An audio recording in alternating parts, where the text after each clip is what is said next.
ದಸರಾ ಉದ್ಘಾಟನೆಗೆ ಬಾನು ಮುಷ್ತಾಕ್ ಅವರ ಆಯ್ಕೆಗೆ ವಿರೋಧ ವ್ಯಕ್ತಪಡಿಸಿ ಮಾಜಿ ಸಂಸದ ಪ್ರತಾಪ್ ಸಿಂಹ ಹಾಗೂ ಇತರರು ಸಲ್ಲಿಸಿದ್ದ ಅರ್ಜಿಯನ್ನ ಹೈಕೋರ್ಟ್ ವಜಾಗೊಳಿಸಿದೆ. ದಸರಾ ಉದ್ಘಾಟನೆ ವಿಚಾರದಲ್ಲಿ ಯಾವುದೇ ಹಕ್ಕು ಉಲ್ಲಂಘನೆಯಾಗಿರುವುದು ಕಂಡುಬಂದಿಲ್ಲ, ಹೀಗಾಗಿ ಅರ್ಜಿಯನ್ನ ತಿರಸ್ಕರಿಸಲಾಗಿದೆ ಅಂತ ಕೋರ್ಟ್ ಆದೇಶಿಸಿದೆ. ಬಾನು ಮುಷ್ತಾಕ್ ಅವರನ್ನ ಉದ್ಘಾಟನೆಗೆ ಆಹ್ವಾನಿಸಿದ್ದು ಸರಿಯಲ್ಲ, ಅವರು ಹಿಂದೂ ವಿರೋಧಿ, ಕನ್ನಡ ವಿರೋಧಿ ಹೇಳಿಕೆ ನೀಡಿದ್ದಾರೆ ಅಂತ ಮಾಜಿ ಸಂಸದ ಪ್ರತಾಪ್ ಸಿಂಹ ಪರ ವಕೀಲರು ವಾದ ಮಂಡಿಸಿದ್ರು.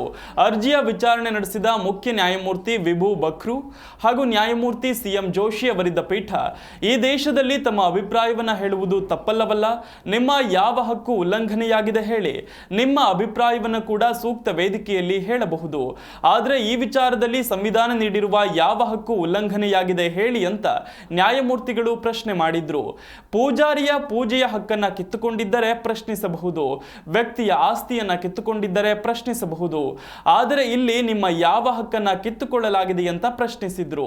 ಆಗ ಪ್ರತಾಪ್ ಸಿಂಹ ಪರ ವಕೀಲರು, ಚಾಮುಂಡೇಶ್ವರಿ ದೇವಿಗೆ ಪುಷ್ಪಾರ್ಚನೆಯ ಸಂಪ್ರದಾಯವಿದೆ, ಆದರೆ ಬಾನು ಮುಷ್ತಾಕ್ ಅವರಿಂದ ಉದ್ಘಾಟನೆಗೆ ನಮ್ಮ ವಿರೋಧವಿದೆ ಎಂದರು.